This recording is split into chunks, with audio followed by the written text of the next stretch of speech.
Hello বন্ধুরা, কেমন আছো তোমরা সবাই? আশা করি তোমরা সবাই ভালো আছো। ভগবানের কৃপায় যে যেখানে আছো ভালো থেকো, সুস্থ থেকো, এই কামনাই করি। আমিও খুব ভালো আছি। আবার আরেকটি নতুন কন্ট্রোভার্সিয়াল ভিডিও নিয়ে তোমাদের সামনে চলে আসলাম।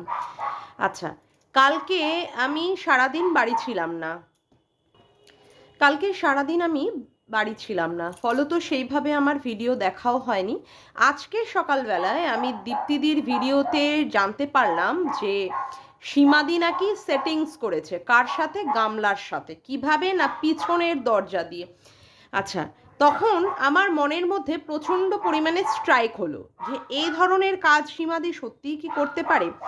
বিশদে আমি ব্যাপারটাকে দেখলাম।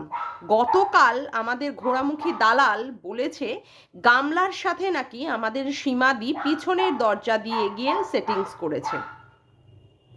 এমতো অবস্থায় মানে সত্যি কথা বলতে প্রচণ্ড পরিমাণে আমি শকড হয়ে যাই। এবং যারা যারা ভিডিও দেখছে তারা সবাই শকড যে সত্যি এরকম হয়েছে কি না। সবার মনের মধ্যে একটা দ্বিধাদ্বন্দ্ব চলছে যে যে সীমাদি সন্দীপের পাশে থেকে সন্দীপকে ন্যায় পাওয়ানোর জন্য কত কিছু ঝড় ঝাপটা সহ্য করেছে। মানে দিনের পর দিন সন্দীপের বাড়িতে যাওয়া, সন্দীপকে সাপোর্ট দেওয়া, ভাইয়ের মতো করে দেখা, সবচেয়ে বড় কথা হচ্ছে নিজের ভাইয়ের মতো করে দেখা। এবং নিজের মানে সীমাদির যে সংসার রয়েছে সেই সংসারটাকেও পর্যন্ত পরিমাণে কি করেছে, প্রায় জলাঞ্জলি। না করে তো রান্না, না করতো স্বামীর দেখাশুনো, না সেইভাবে মেয়েকে দেখাশুনো।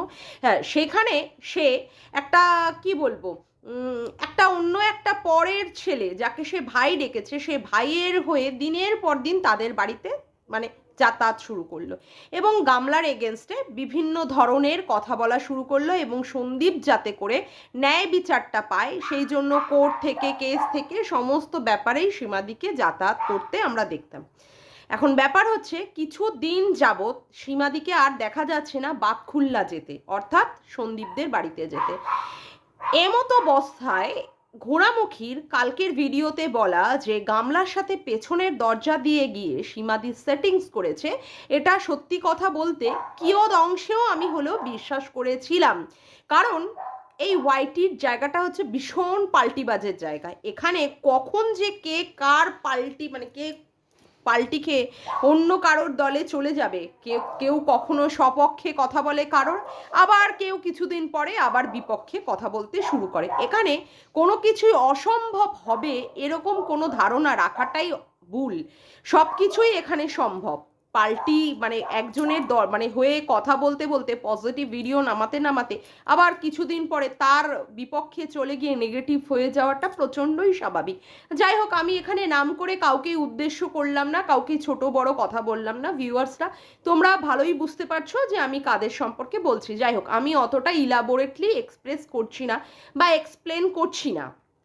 এখন ব্যাপারটা হচ্ছে সীমাদের এই ব্যাপারটা নিয়ে প্রচণ্ড পরিমাণে আমরা দ্বিধায় দ্বন্দ্বে ছিলাম। যাই হোক, মানে আরও পরপর করে ভিডিও দেখছি। গীতাদির ভিডিও দেখলাম, গীতাদিও একই প্রশ্ন করেছে। তারপরে দীপ্তিদিও ভিডিও নামিয়েছেন, সেখানেও দেখছি যে সীমাদি কেন চুপ। রিম্পাও ভিডিও নামিয়েছে। তো আমি ভিডিওটা মানে ভাবছিলাম যে করব কি করব না, কারণ সবাই তো এই সম্পর্কে কথা বলছে। সবারই মনের মধ্যে একটা বিশাল একটা গভীর প্রশ্নবোধক চিহ্ন যে সত্যিই কি সীমাদি পাল্টে খেয়েছে, সত্যিই কি সে সন্দীপের এগেনস্টে গিয়ে গামলার সাথে পেছনের দরজা দিয়ে সেটিংস করেছে, যেখানে কিনা সন্দীপকে প্রোটেক্ট করার জন্য, সন্দীপের ছেলেটাকে প্রোটেক্ট করার জন্য ওই কোর্ট চত্বরে হামলাটাও সে মানে মানে আটকেছে, ছেলেটাকে যাতে করে হাতছাড়া না হয়ে যায়, হামলাকারী না যাতে ছেলেটার ওপরে কোনো মানে কিছু করে ছেলেটাকে যাতে করে না নিয়ে যেতে পারে। এমতো অবস্থায় মানে প্রচণ্ড পরিমাণে খারাপ লাগছিল, দ্বন্দ্ব লাগছিল। রাত্রে আমি সীমাদির ভিডিওটা দেখলাম। অবশেষে সীমাদি মানে কি বলবো, পুরোটাই পরিষ্কারভাবে বুঝিয়ে দিল যে সীমাদি মোটেই কোনো ফিটিংসে যায়নি। সত্যি কথা বলতে সীমাদির জন্য আমার এবং আচ্ছা, আমি প্রথম যখন ওই দক্ষিণেশ্বরের মিট আপে গিয়েছিলাম তখন আমি বিভিন্ন লোকের কাছ থেকে বিভিন্নভাবে কারোর মানে কেউ কেউ আমাকে সীমাদির সম্পর্কে পজিটিভ কিছু কথা বলেছে, কেউ নেগেটিভ কথাটা বলেছে। এখন জাজ করব তো আমি, আমার মনকে আমি জাজ করব, মানে মনকে দিয়ে আমি জাজ করব যে কে কতটা ভালো আর কে কতটা খারাপ, তাই নয় কি বন্ধুরা? আমি দীর্ঘদিন ধরে সীমাদির ভিডিও দেখি, হ্যাঁ, তবে পুরি মানে প্রত্যেক দিন ডে বাই ডে দেখা হয় এ ধরনের না, তবে আমি দেখি, আমার ভালো লাগে। সীমাদি যখন লাইভে আসতেন, মানে এর আগের লাইভগুলোতে প্রচণ্ড পরিমাণে চুলটা খুলে রেখে একটা কথা বলা বা একটা অমুক করা, কোথাও যেন আমি মানে আমাদেরই ঘরের মা, কাকিমা, জেঠিমা, দিদি, বড় এদের মতন করে আমি তার কথার মধ্যে ছোঁয়া পেতাম। সত্যি কথা বলতে মানুষটাকে অনেকেই পতিতা, লালবাগের পতিতা, তারপরে অসভ্য, তারপরে যে মানে যা খুশি বলেছে, জলহস্তি, তারপরে এই করেছে ওই করেছে, সন্দীপদের নিয়ে টাকার হিসাবে গন্ডগোল করা থেকে শুরু করে সন্দীপদের মানে লোককে দিয়ে টাকা পাইয়ে সেখান থেকে ভাগ বাটোয়ারা নিয়েছে, ব্লা ব্লা ব্লা অনেক কিছুই শুনেছি। সত্যি কথা বলতে না, মানে মন ঠিকঠাক চাইতো না যে এইগুলো বিশ্বাস করি। এর কতটা সত্যি কতটা মিথ্যে আমি তাতে যাচ্ছি না। আমি ভুল হলেও হতে পারি বা আমি সঠিক হলেও হতে পারি, কিন্তু আমার মন সত্যি কথা বলতে সীমাদিকে কোনো দিনই মানে খারাপ প্রমাণ করতে চায়নি। আজকে যখন ব্যাপারটা ঘটছিল সকাল থেকে, যখন প্রচণ্ড পরিমাণে আমরা মানে কি বলবো অরিড ছিলাম যে কতক্ষণ মানে কতক্ষণে সীমাদি ভিডিওটা দেবে, সত্যি কথা বলতে খুব খারাপ লাগছিল যে সীমাদি। তবে আবার অনেকেই এই ত্রিকোণ প্রেম নিয়ে সীমাদিকে নিয়ে অনেক কাটাছেঁড়া করছে, আমি ওই ত্রিকোণ প্রেমের মধ্যেও আমি ঢুকতে চাই না। কিন্তু আবার সন্দীপের ব্যাপারটা নিয়ে যে যেখানে জাস্টিস ফর সন্দীপের হয়ে সীমাদি এত লড়াই করছে, সেখানে কিনা সীমাদির মতো মহিলা এ ধরনের কাজ করতে পারে, আই এম তো অবাক। সত্যি কথা বলতে আমার মনটা খুব খারাপ লাগছিল। কিন্তু এই রাত্রে অবশেষে সীমাদির ভিডিওটা দেখে আমার প্রচণ্ড পরিমাণে ভালো লাগা শুরু করলো। সীমাদি মানে প্রচণ্ডভাবে ভালোভাবে ব্যাখ্যা দিয়ে দিল যে সীমাদি মোটেই সে পিছনের দরজা দিয়ে ওই গামলামুখীর সাথে সেটিং করতে যায়নি। হ্যাঁ রে দালাল, আর কত মিথ্যে কথা বলবি? তোর ওই দুটো মানে কি আর বলবো, তোর ওই মুখটাতে না মানে জোড়া পায়ে লাথি, গু দিয়ে ঝাঁটার বাড়ি। এত লোকে তোর মুখে হেগে দিয়ে যায়, এত লোকের হাগা খাস, তাও তোর লজ্জা হয় না, তাও তোর শিক্ষা হয় না। তুই লোকের নামে আর কত মিথ্যে বলবি রে, কত মিথ্যে বলবি? তুই যে জাত শয়তান আর জাত ঢেমনি আর জাত বজ্জাত মহিলা আর জাত ডাইনি, সেটা আর কারোর বুঝতে বাকি নেই, সবাই বুঝতে পারছে। নে এবার তোর পুরো শরীরটাকে ওই 1 মিটার কাপড় দিয়ে কফিন বন্দি করে রাখ, হ্যাঁ, কফিন বন্দিটা করে রাখ। তারপরেও যদি তোর লজ্জা হয়, ওই মুখ নিয়ে কি করে রে প্রত্যেক দিন ভিডিও মারাতে বসিস, কি করে আসিস ভিডিও করতে, তোর লজ্জা করে না? এত এত মিথ্যে কথা, এত এত হাজারো হাজারো লোকের নামে বদনাম করা তুই কি করে করতে পারিস রে? হ্যাঁ, আমি তো সত্যি কথা বলতে তোর ভিডিও দেখে তো আমি অবাক হয়ে গেছিলাম যে সত্যিই কি সীমাদি এটা করতে পারে।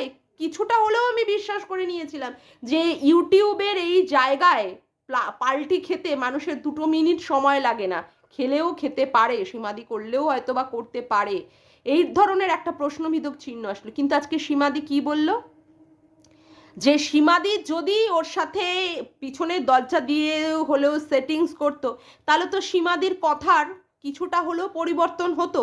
ওর প্রতি যে সীমাদির যে এই রকমের নোংরা কাজকে মানে নোংরা যে কাজ করেছে, অতীতেও যে ওর ওপর ঘেন্না রয়েছে, এখনও সেই ঘেন্নাটাই বিদ্যমান আছে। আর ওরও তাহলে যদি সীমাদির সাথে সেটিংস করতো, তাহলে তো ওরও সীমাদির প্রতি একটা অন্য রকমের একটা হলেও একটা সফট কর্নার হলেও আসতো। কিন্তু ওর ভিডিওতেও সেটা মানে পুরোটা প্রকাশিত নয় যে ও সীমাদির সাথে কথা বলেছে। আর সীমাদি তো পরিষ্কারভাবে বুঝিয়ে দিয়েছে যে মোটেই ও গামলার সাথে মোটেই ও সেটিংসে যায়নি।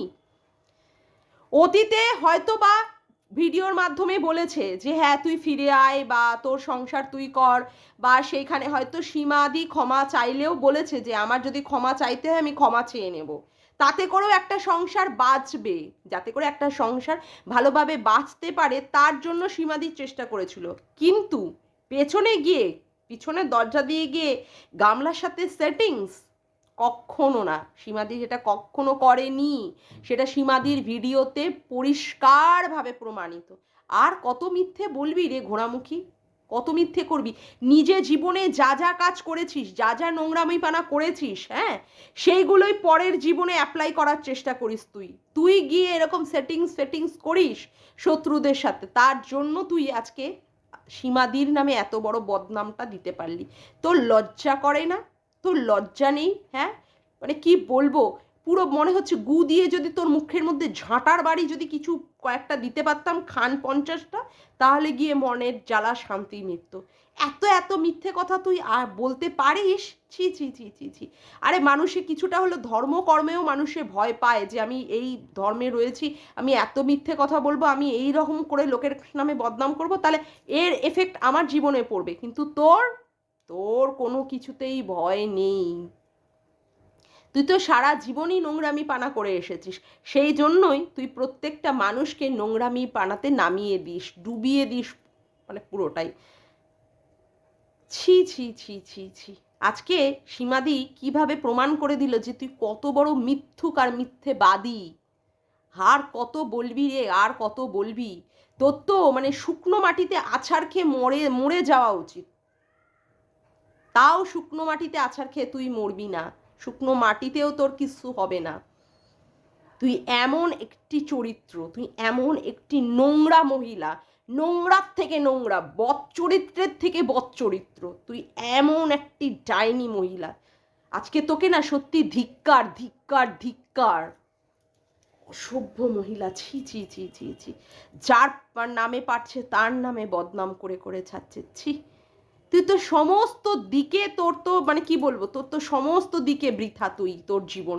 না তুই ভালো মানে কি বলবো ছেলের বউ হতে পেরেছিস, না তুই স্বামীর ভালো বউ হতে পেরেছিস, না তুই ভালো মানে মেয়ে হতে পেরেছিস, না তুই ভালো বোন হতে পেরেছিস, না তুই ভালো এখনো পর্যন্ত সন্তান জন্ম দিতে পেরেছিস, না তুই ভালো মা হতে পেরেছিস।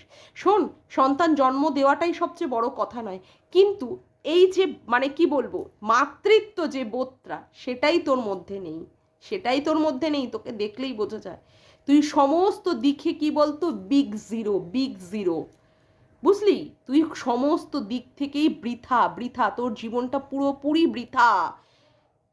এতভাবে মানুষ প্রমাণ করে দিচ্ছে যে তুই এই ধরনের বৃথা তোর জীবন, তারপরেও তোর লজ্জা নেই। লজ্জার পুরোপুরি মাথা খেয়ে তুই বসে আছিস, তারপরেও তুই তোর ঘোড়া মুখটা নিয়ে প্রত্যেক দিন ডে বাই ডে 3টে করে ভিডিও নিয়ে লোকের সম্পর্কে বলতে চলে আসিস।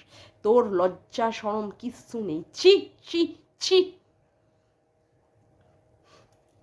তোকে ধিক ধিক ধিক, তোকে তোকে না সমাজ থেকে চ্যুত করে দেওয়া উচিত, শুধু ইউটিউব থেকে না, তোকে পুরোপুরি সমাজ থেকে চ্যুত করে দেওয়া উচিত। তোর মতো মহিলাকে, তোর মতো মহিলা সমাজে থাকাও কোনো যোগ্য না।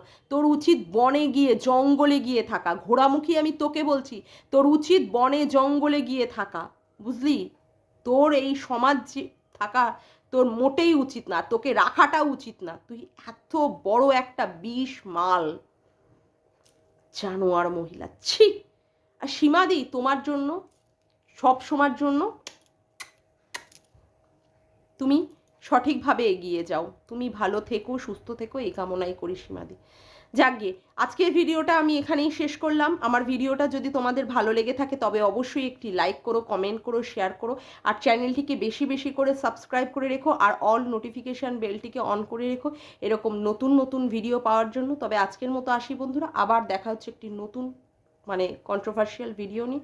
আজকের মতো আসি, আবার পরবর্তীকালে আবার দেখা যাবে, মানে আবার ভিডিও নিয়ে আসছি। Bye, tata.